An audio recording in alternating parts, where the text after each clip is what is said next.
Imagina encontrar una fábrica de eternidad de 4000 años de antigüedad, funcionando a pleno rendimiento bajo la arena del desierto.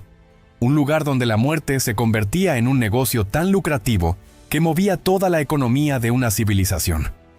Esto no es ficción. Acaba de descubrirse bajo las arenas de Saqqara. Mientras los turistas se agolpan alrededor de las pirámides y admiran los sarcófagos dorados en los museos, los arqueólogos han destapado algo mucho más fascinante y perturbador: un complejo industrial subterráneo donde se cocinaba, literalmente, la inmortalidad. Según arqueólogos del Consejo Supremo de Antigüedades de Egipto y del Instituto Francés de Arqueología Oriental, las excavaciones más recientes apuntan a que estos talleres representan el mayor descubrimiento sobre la industria funeraria del Antiguo Egipto en décadas. La necrópolis de Saqqara siempre ha guardado secretos, pero nadie esperaba encontrar esto. Cerca de la pirámide del faraón Teti, los excavadores han tropezado con una red de túneles, cámaras y talleres que funcionaron durante siglos como una auténtica cadena de montaje de momias. No estamos hablando de una simple sala de embalsamamiento, sino de un complejo industrial completo donde trabajaban decenas de especialistas. El descubrimiento comenzó de manera casual. Los arqueólogos buscaban nuevas tumbas cuando sus instrumentos detectaron cavidades extrañas bajo tierra. Al excavar, aparecieron escalones tallados en piedra que descendían hacia la oscuridad. Estudios publicados en revistas especializadas, como la Revista de Estudios Egipcios, sugieren que lo que encontraron cambió por completo nuestra comprensión de cómo funcionaba realmente el negocio de la muerte en el Antiguo Egipto. Los primeros pasillos revelaron algo inesperado: marcas de hollín en las paredes, restos de fogones y una red de canales de drenaje. No parecía una tumba, sino más bien una cocina gigantesca. Y en cierto modo, eso era exactamente lo que habían encontrado. Una cocina donde se preparaban cuerpos para la eternidad. Las cámaras principales del complejo muestran una organización sorprendentemente moderna. Investigaciones de campo realizadas por equipos del Museo Egipcio de El Cairo han documentado al menos 3 áreas de trabajo diferenciadas.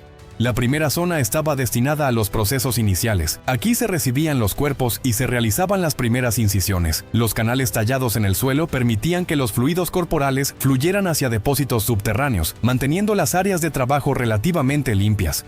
Pero lo verdaderamente impactante estaba en la segunda cámara. Diversos trabajos académicos y reportes de excavación coinciden en que esta sala funcionaba como una auténtica cocina industrial. Enormes calderos de bronce, algunos aún conservando residuos de resinas y aceites, ocupaban nichos tallados en las paredes. Aquí se hervían las mezclas aromáticas que impregnaban las vendas, se preparaban los ungüentos y se calentaban los betunes que sellaban las momias. Los hornos construidos en las paredes laterales alcanzaban temperaturas suficientes para fundir cera y resinas importadas del Líbano y Nubia. El aire de estas cámaras debía estar cargado de humos aromáticos y vapores químicos. Los trabajadores llevaban máscaras de lino para protegerse, algo que sabemos gracias a los restos textiles encontrados en los suelos. La tercera área del complejo reservaba la sorpresa más grande. Hay registros jeroglíficos, iconográficos y estratigráficos que apuntan a que esta zona funcionaba como almacén y oficina comercial al mismo tiempo. Pilas de papiros carbonizados conservan listas de precios, inventarios de materiales y hasta contratos funerarios. Los egipcios habían convertido la momificación en un negocio tan sofisticado que manejaban diferentes paquetes de servicios según el poder adquisitivo de las familias. Los precios variaban enormemente. Un embalsamamiento básico, que duraba apenas 10 días, costaba el equivalente a 6 meses de salario de un trabajador común. El paquete premium, con 70 días de proceso y materiales importados, podía arruinar a una familia de clase media durante generaciones. Algunos egiptólogos, basándose en dataciones por radiocarbono y análisis cerámico, proponen que estos talleres procesaban entre 50 y 100 cuerpos simultáneamente durante las épocas de mayor actividad. Los depósitos de materiales revelan la complejidad logística de la operación. Ánforas etiquetadas contenían resinas de Palestina, aceites de cedro del Líbano, natrón del desierto occidental y especias de lugares tan lejanos como la India. La momificación había creado una de las primeras redes comerciales internacionales de la historia. Mercaderes de todo el Mediterráneo y África Oriental suministraban ingredientes para alimentar esta industria de la eternidad. Pero quizás lo más inquietante del descubrimiento son los detalles humanos que han emergido. Los arqueólogos han encontrado restos de comidas en pequeñas alcobas laterales donde descansaban los trabajadores. Huesos de pollo, panes enmohecidos y jarras de cerveza fosilizada nos hablan del día a día de estos artesanos de la muerte. Trabajaban turnos de 12 horas, comían junto a los cadáveres que preparaban y, según los papiros, cobraban bonificaciones extra por trabajar durante las inundaciones del Nilo cuando aumentaba la demanda de servicios funerarios. Los grafitis en las paredes, escritos por los propios embalsamadores, ofrecen glimpses fascinantes de sus vidas. Ketty, especialista en cerebros, ha completado su 100ª extracción. Reza una inscripción. Otra dice: Amenhotep promete 2 jarras de vino al que termine antes las vendas del escriba gordo. Tenían sus bromas, sus competencias y sus pequeñas rivalidades, como cualquier grupo de trabajadores. La especialización era asombrosa.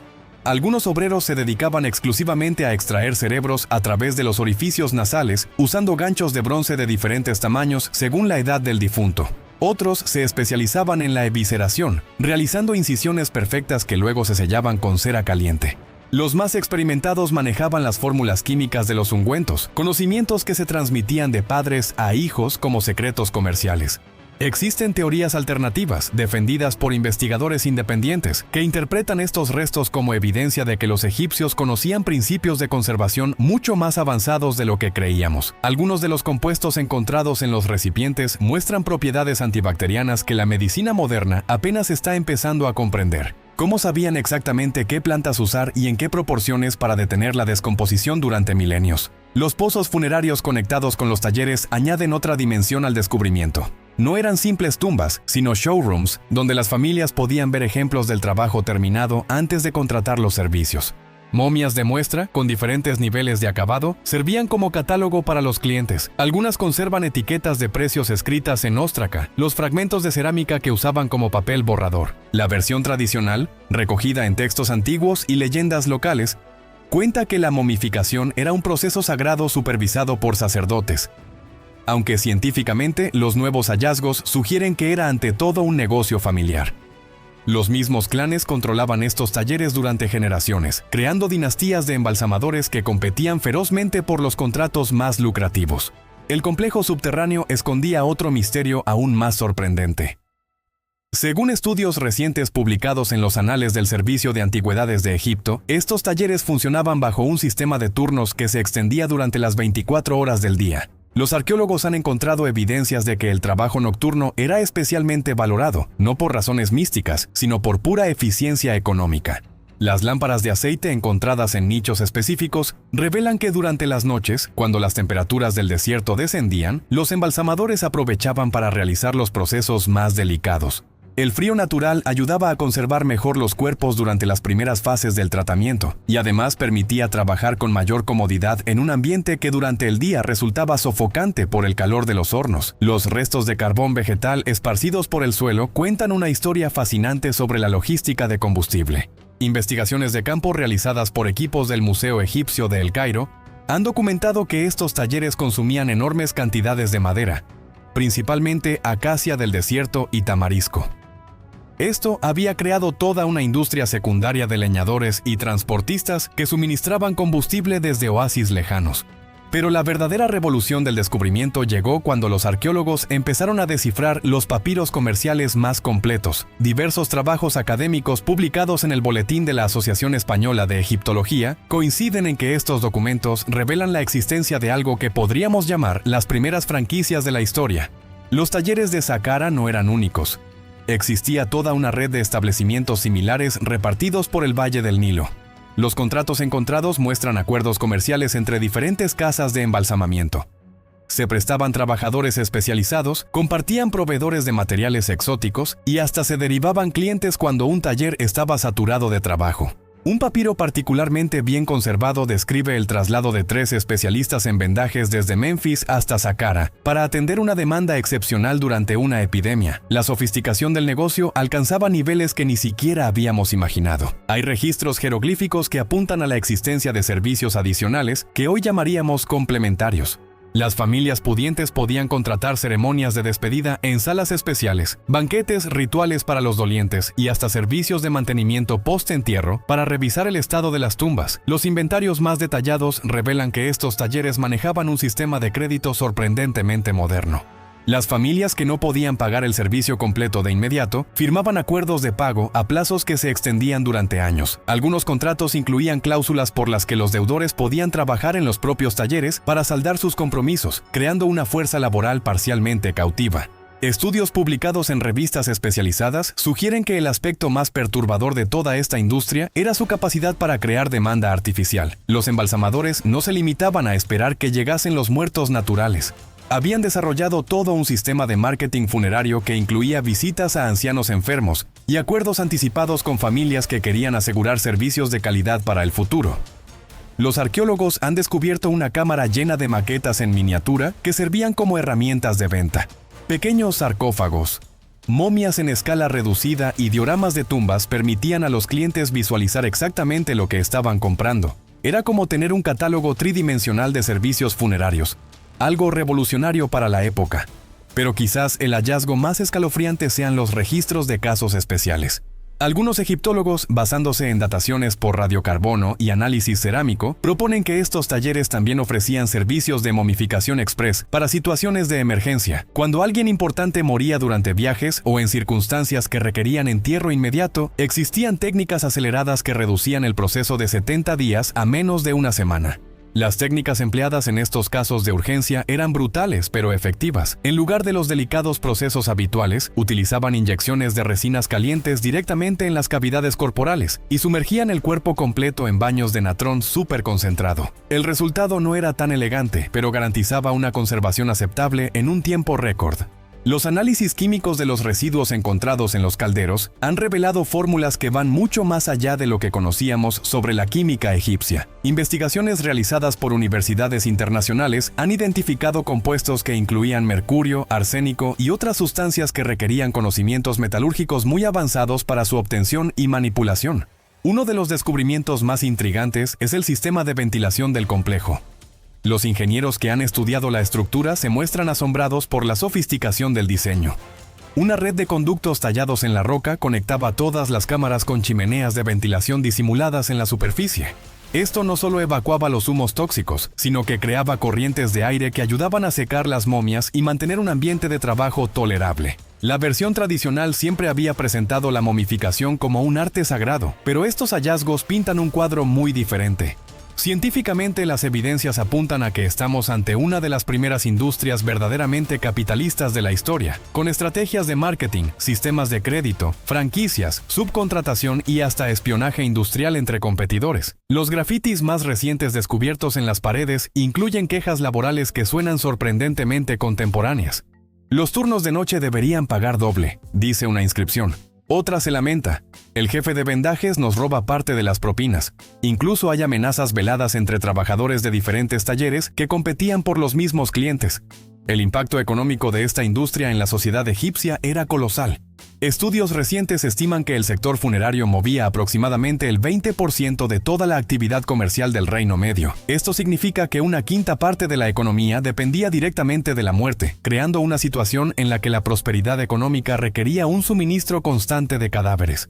Existen teorías alternativas, defendidas por investigadores independientes, que interpretan algunos de estos restos como evidencia de que los embalsamadores egipcios habían desarrollado conocimientos médicos muy superiores a lo que creíamos. Los instrumentos quirúrgicos encontrados muestran una precisión y sofisticación que rivaliza con herramientas modernas, sugiriendo que estos especialistas entendían la anatomía humana mejor que muchos médicos de épocas posteriores. Pero la historia no termina con la caída del antiguo Egipto. Los últimos análisis estratigráficos indican que estos talleres continuaron funcionando durante el periodo tolemaico e incluso bajo dominación romana. Los nuevos conquistadores, lejos de prohibir estas prácticas, las regularon y las gravaron con impuestos, convirtiéndose en socios silenciosos de este negocio milenario. Las implicaciones de este descubrimiento van mucho más allá de la arqueología. Estamos viendo los orígenes de conceptos económicos que creíamos mucho más modernos. La industrialización de servicios, la segmentación de mercados, la globalización comercial. Todo esto funcionando a pleno rendimiento hace 4000 años, en una civilización que supuestamente era simple y primitiva. Los arqueólogos calculan que apenas han excavado un 30% del complejo completo. Las siguientes campañas de excavación prometen revelar aún más secretos sobre esta fascinante industria de la eternidad, que cambió para siempre nuestra comprensión del antiguo Egipto. Bajo las arenas de Saqqara yacía la prueba definitiva de que nuestros antepasados eran mucho más sofisticados, despiadados y modernos de lo que jamás habíamos imaginado. La muerte no solo era un negocio, era el negocio que movía el mundo. Lo que hace pocos meses se consideraba imposible, acaba de convertirse en realidad.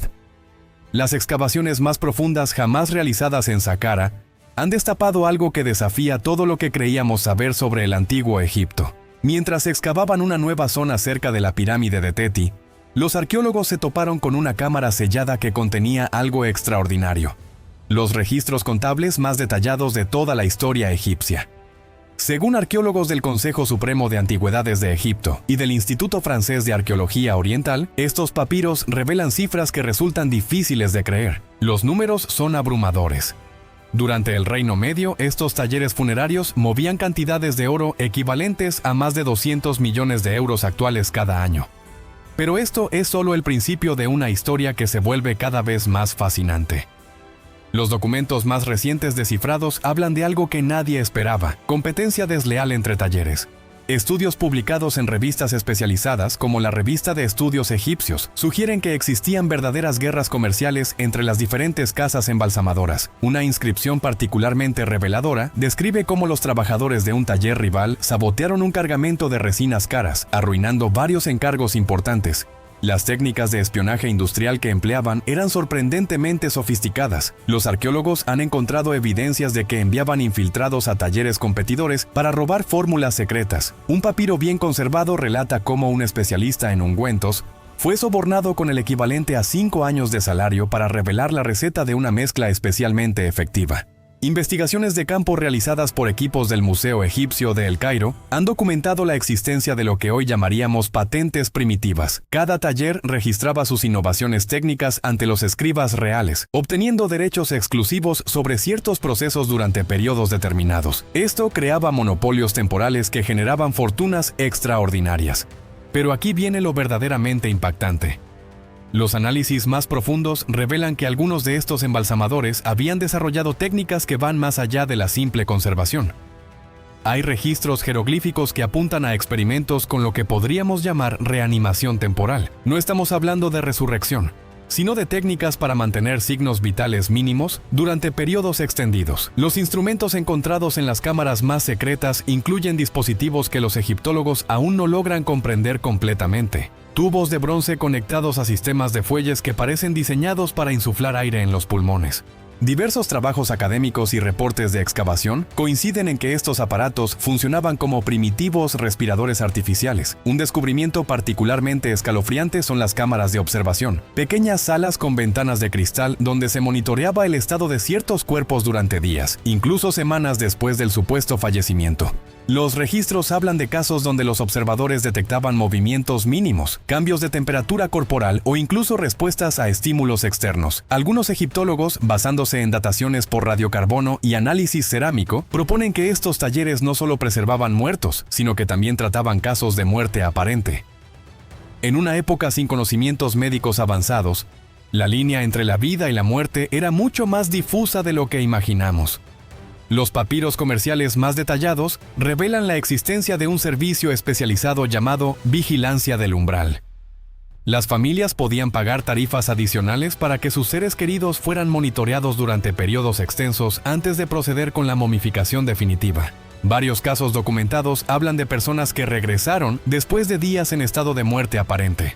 Las técnicas empleadas para estos casos especiales incluían el uso de estimulantes naturales extraídos de plantas del desierto, preparados que se administraban tanto por vía oral como mediante ungüentos aplicados en puntos específicos del cuerpo. La versión tradicional, recogida en textos antiguos y leyendas locales, cuenta que algunos embalsamadores poseían el poder de comunicarse con los muertos, aunque científicamente estos nuevos hallazgos sugieren explicaciones mucho más pragmáticas. Lo que resulta más inquietante son los registros de éxito de estos tratamientos. Según los papiros contables, aproximadamente 1 de cada 50 casos de muerte aparente resultaba en recuperación completa. Esto había creado toda una industria secundaria de cuidados post-recuperación, incluyendo terapias para ayudar a las personas a readaptarse a la vida normal.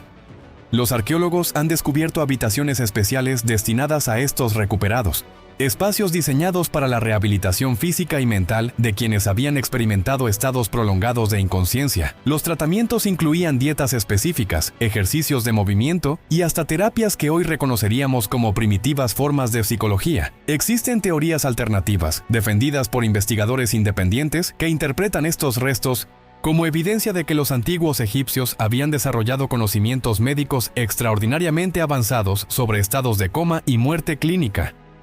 Algunos de los preparados encontrados contienen compuestos que la medicina moderna utiliza para tratar paros cardíacos y disfunciones cerebrales.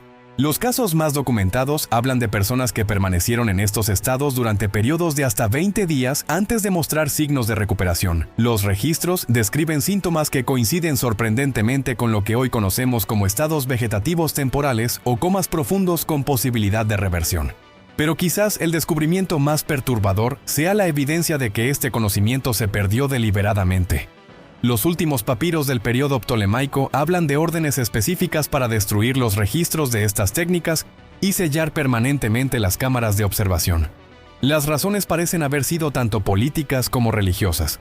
La capacidad de devolver la vida a los muertos amenazaba el poder establecido de los sacerdotes y creaba problemas legales complejos sobre herencias y sucesiones. Varios documentos mencionan casos donde personas recuperadas reclamaron propiedades que ya habían sido distribuidas entre sus herederos. Los testimonios finales, escritos por los últimos maestros embalsamadores, hablan de la tristeza de ver desaparecer conocimientos que habían tardado siglos en perfeccionarse. Uno de ellos escribe: «Hemos aprendido a caminar en el territorio entre la vida y la muerte, pero los tiempos cambian y este saber debe morir con nosotros». Lo más impactante de todo es que estos conocimientos médicos avanzados desaparecieron por completo de la historia humana, no para ser redescubiertos hasta la medicina moderna del siglo XX. Durante más de 2000 años, la humanidad perdió capacidades que ya había desarrollado, y aquí llega el dato que cambia todo lo que creíamos saber. Los análisis más recientes de los últimos instrumentos encontrados revelan marcas de uso que datan de apenas 500 años antes de Cristo. Esto significa que estos conocimientos sobrevivieron en secreto mucho más tiempo de lo que pensábamos, quizás llegando hasta la época de Alejandro Magno. La pregunta que ahora obsesiona a los arqueólogos es aterradora. Si estos conocimientos existían cuando los griegos conquistaron Egipto, es posible que algunos de estos secretos hayan llegado hasta nosotros por caminos que aún no hemos descubierto.